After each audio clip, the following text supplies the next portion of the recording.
Mereka sudah turut membangun bangsa ini, membangun SDM-nya. Nah, menjadi problem adalah membangun konstruksinya ini. Menurut salah satu wali santri mengatakan bahwa sudah mengingatkan agar jangan ditambah lagi karena itu konstruksinya tidak sekokoh itu, bahwa ada 42.000 pesantren di seluruh Indonesia dan hanya 50 yang memiliki izin mendirikan bangunan.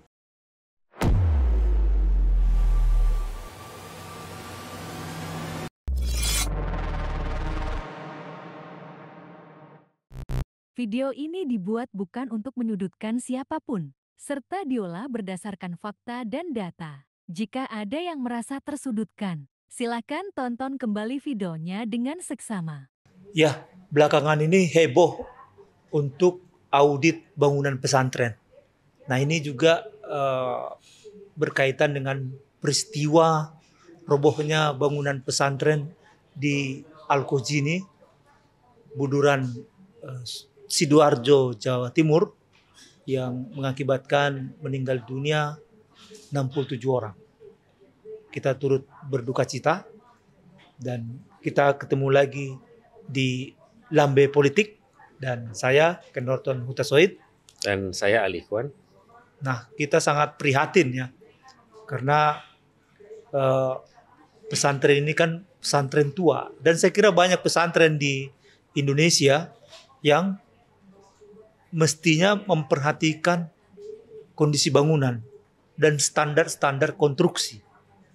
Bung Ali, gimana melihat situasi seperti sekarang ini? Dan tentu kita prihatin peristiwa robohnya bangunan pesantren Al-Khozini di Buduran, Sidoarjo ini. Peristiwa Al-Khozini atau bisa kita sebut sebagai tragedi ya, karena menelan korban jiwa 67 orang dari 170 sekian yang menjadi korban.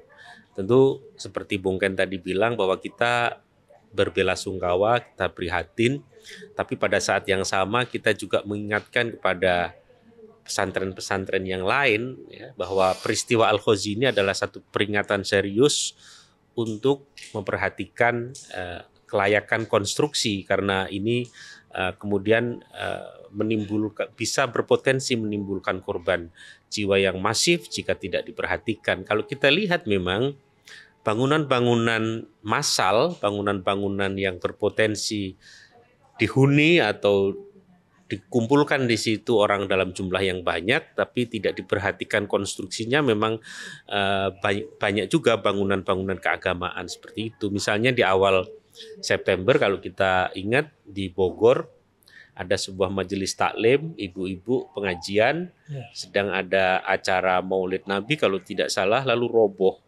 Lalu ada sejumlah orang yang meninggal dunia juga gitu.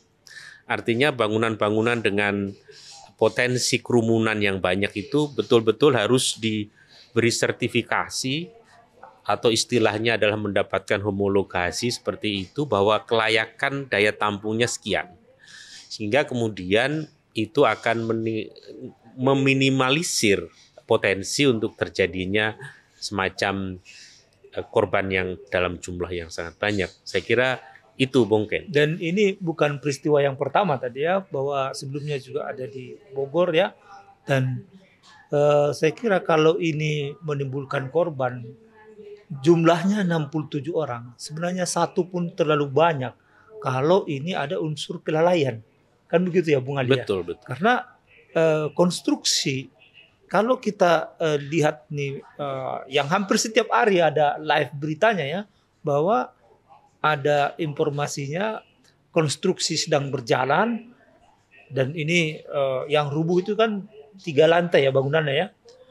Sementara ada kegiatan.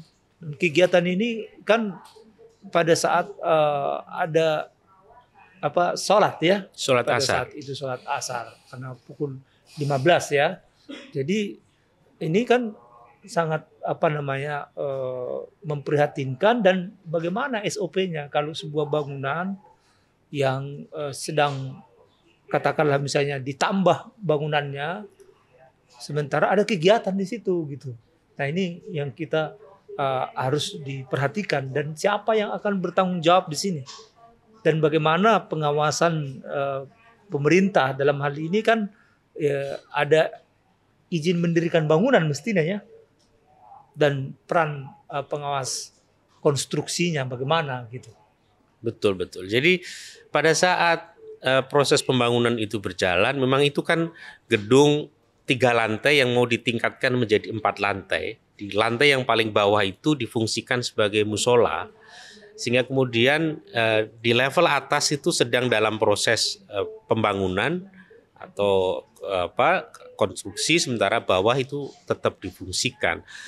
Celakanya memang fondasi di bawah itu kan tidak cukup untuk menopang tambahan beban yang ada di atas, sehingga kemudian itu yang menimbulkan problem. Nah, tadi Bung Ken menyinggung soal izin mendirikan bangunan atau yang kemudian dipertanyakan. Memang betul bahwa dalam proses pembangunan di pesantren itu, seperti disebut oleh Menteri PU, bahwa ada 42.000 pesantren di seluruh Indonesia dan hanya 50 yang memiliki izin mendirikan bangunan. Dan itu sangat luar biasa miris kalau kita lihat. Persentasenya 0,000 lagi ini ya. Betul, 0,0000 sekian itu ya. Artinya bahwa ada begitu banyak pesantren yang alfa untuk mengurus izin mendirikan bangunan itu. Padahal tidak sedikit bangunan-bangunan itu kemudian rentan karena dia jumlah santrinya begitu, jumlah santrinya nambah, dia ke pembangunan horizontalnya sudah tidak punya lahan lagi, yang dilakukan adalah vertikal, sementara dia lupa bahwa bagian fondasinya tidak cukup kuat untuk menopang itu. Nah, ini yang kemudian menimbulkan pertanyaan dari sisi pengawasan konstruksi, karena konon di masyarakat sekitar, menurut salah satu wali santri mengatakan bahwa sudah mengingatkan agar jangan ditambah lagi karena itu konstruksinya tidak sekokoh itu, tapi kemudian ada semacam kebutuhan sehingga kemudian ditambah lagi, dan ini yang kemudian bisa menimbulkan problem hukum, sebab kalau kelalaian yang mengakibatkan meninggalnya seseorang itu bisa menimbulkan konsekuensi pidana gitu kan. Dan ini yang sedang dilakukan oleh kepolisian, dalam hal ini adalah Polda Jawa Timur, yang meningkatkan statusnya dari penyelidikan ke penyidikan. Artinya sudah dipastikan ada tindak pidana di situ, ada pelanggaran hukum di situ. Nah, ini kemudian kita akan lihat siapa yang akan menjadi tersangka di sini, karena sampai hari ini setelah 17 orang diperiksa belum satu pun yang menjadi tersangka. Tentu proses hukum ini harus dikawal. Kalau kemudian ini tidak ada yang jadi tersangka, tapi lazimnya setelah ditingkatkan dalam proses penyidikan nanti akan ada tersangka, maka ini menjadi penting karena ini menjadi peringatan bagi siapapun 42.000 pesantren itu untuk kemudian berhati-hati gitu.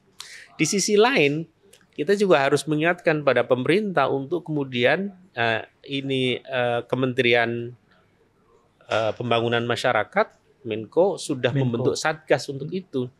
Tetapi apa outputnya gitu? Misalnya, apakah kemudian akan menerbitkan kelayakan itu di dalam bentuk sertifikasi gitu, bentuk homologasi, atau seperti apa? Kalau kemudian dari 42.000 itu ditemukan pesantren-pesantren yang tidak layak secara konstruksi, apakah kemudian akan disegel gitu? Nah, kalau disegel bagaimana solusinya kepada santri-santrinya? Tetapi kalau tidak disegel, bagaimana potensi terjadinya ini? Ini juga yang kita belum tahu gitu. Jadi ini yang harus diperhatikan betul, karena satgas ini pun juga kita belum tahu nih outputnya akan seperti apa begitu. Ya, kita memang sangat prihatin, dan kita juga tadi sudah menyampaikan turut berduka cita 67 orang meninggal dunia. Ada 104 yang diselamatkan dan menderita luka-luka ya sebagian. Dan tentunya di tengah keprihatinan kita ini kan penegakan hukum juga harus tetap jalan ya. Betul. Tetap jalan, walaupun sebenarnya kita juga harus jernih melihat persoalan pesantren ini. Ini menjadi momentum untuk melihat tadi 42.000 ya pesantren di Indonesia ini. Memang kita bisa berpikir bahwa pesantren ini sebelum Indonesia merdeka banyak sudah berdiri. Dan mereka sudah turut membangun bangsa ini dari sisi membangun SDM-nya. Nah, menjadi problem adalah membangun konstruksinya ini. Nah, konstruksinya masalah gitu ya. Mereka membangun SDM dan di tengah membangun SDM itu mereka juga harus membangun konstruksi dan sekarang timbul masalah. Nah, sebenarnya kehadiran negara dituntut sebenarnya. Ketika masyarakat itu sudah membangun SDM manusia, mestinya ada fasilitasi seperti apa supaya mereka juga selamat dalam hal pembangunan gedung gitu. Betul, betul. Jadi kalau kita lihat Bung Ken, sejarah pesantren itu dulu jauh sebelum Indonesia merdeka, Al-Khazini ini kalau tidak salah itu berdiri 1915. Artinya Indonesia sebelum merdeka 30 tahun sebelum Indonesia alumninya merdeka. juga sudah banyak. Pasti sudah banyak. Nah, sejarah berdirinya pesantren dulu itu ada rata-rata itu ada seorang kiai di sebuah tempat, lalu orang datang untuk mengaji, untuk menimba ilmu pada sang kiai, lalu mereka itu umumnya membuat bangunan-bangunan semi permanen di sekitar rumah kiai dan masjid di mana kiai itu berada. Sehingga kemudian keswadayaan itu betul-betul kental di dalam gotong proses royong di situ ya. Betul. Bahkan Karena yang membangun melibatkan santrinya sendiri. bukan, yang membangun justru santrinya sendiri, lazimnya. Jadi mereka datang karena tidak ada tempat menginap, lalu mereka membangun karena dulu tanah masih sangat luas. Jadi itu cikal bakal berdirinya pesantren-pesantren tua itu. Sehingga kemudian sampai hari ini pun kalau kita lihat misalnya ada beberapa pemberitaan dan foto pesantren yang ngecor bangunannya kemudian melibatkan banyak santrinya, memang itu adalah bagian dari kultur dan historis mereka ya seperti itu gitu. Yang kemudian yang harus diperhatikan adalah standar keselamatan bagi santri yang ikut bekerja itu, dan yang kedua adalah standar keselamatan konstruksinya. Nah, tadi mungkin menyinggung soal keterlibatan pemerintah dalam hal ini. Nah, setidaknya kalau pemerintah tidak bisa atau tidak bisa memberikan sepenuhnya dana konstruksi, setidaknya memberikan asistensi dalam bentuk misalnya perencanaan dan fee bagi insinyur-insinyur yang terlibat gitu. Sehingga kemudian konstruksi-konstruksinya itu cukup untuk menopang bangunan-bangunan yang mungkin tumbuh gitu. Mungkin bangunan itu akan diorientasikan 4-5 lantai tapi baru 1 lantai, tetapi sudah ada semacam fondasi yang kokoh gitu. Dan itu kan membutuhkan insinyur-insinyur profesional, dan itu saya kira pemerintah harus terlibat di situ gitu. Sehingga kemudian tidak menimbulkan persoalan di kemudian hari begitu.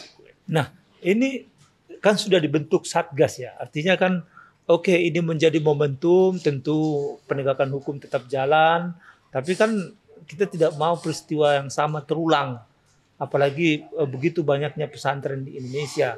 Dan tadi persentasenya yang mendapat atau memiliki izin hanya 0,00 sekian persen. 50 dari 42 ribu. Ini sangat sedikit ya, sangat sedikit. Nah, artinya kalau ini dibentuk Satgas dan katanya sudah bekerja dan mendata, ini kan menjadi wilayah Menko Pemberdayaan Masyarakat. Ya, oleh Menkonya Muhaimin Iskandar, dan di bawah Kementerian Agama ya, Pak Nasaruddin Umar ya. Artinya bagaimana koordinasinya?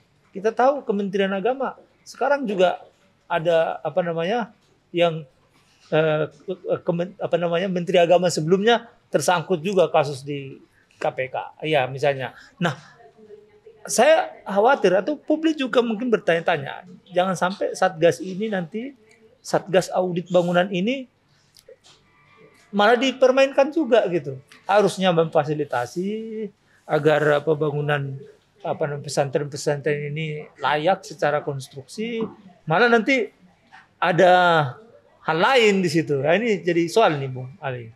Status pesantren sebagai lembaga pendidikan berada di bawah Kementerian Agama. Tapi dalam hal audit terhadap konstruksi tentu itu wilayahnya pekerjaan umum, Kementerian Pekerjaan Umum ya. Karena tapi tentunya kan ada koordinasi ya. Iya, betul.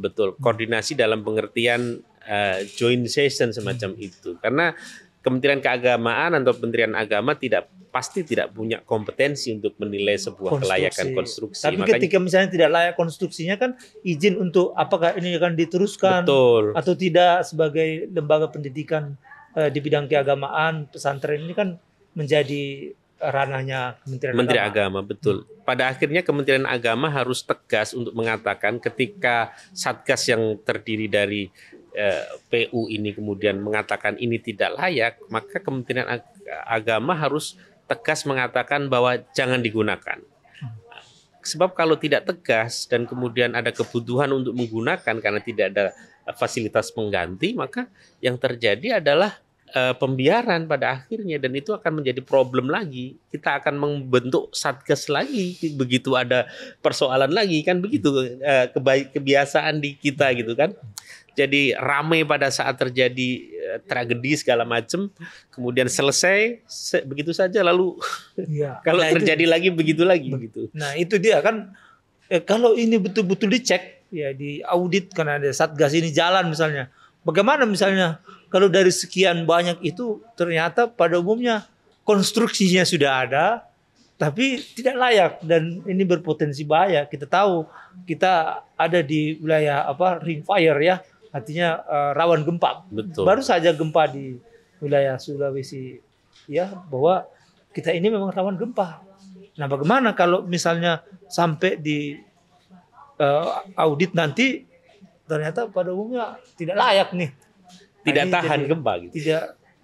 Tidak tahan gempa atau secara konstruksi tidak memadai gitu. Iya. Nah, ini jadi masalah baru. Iya. Ini pesantren ini banyaknya ini pesantren-pesantren tua ini konstruksinya memang tidak didesain untuk lebih dari satu lantai, gitu problem. Sedangkan kalau kita diharuskan melakukan renovasi total dalam arti dirubuhkan baru dibangun ulang, selain dana juga ada problem di fasilitas. Bagaimana kemudian menyediakan tempat-tempat darurat bagi para santri, itu juga problem. Nah, ini Kementerian Agama tentu harus memikirkan bagaimana transisinya, karena ini kalau dilakukan secara serentak masif sekali 42 pesantren. Tentu 42.000 pesantren. Tentu kita tidak bisa mengatakan bahwa 42.000 itu harus dilakukan secara bersamaan karena ada pesantren kecil dan pesantren besar. Pesantren besar itu biasanya memang gedungnya sudah bertingkat-tingkat sekian lantai misalnya.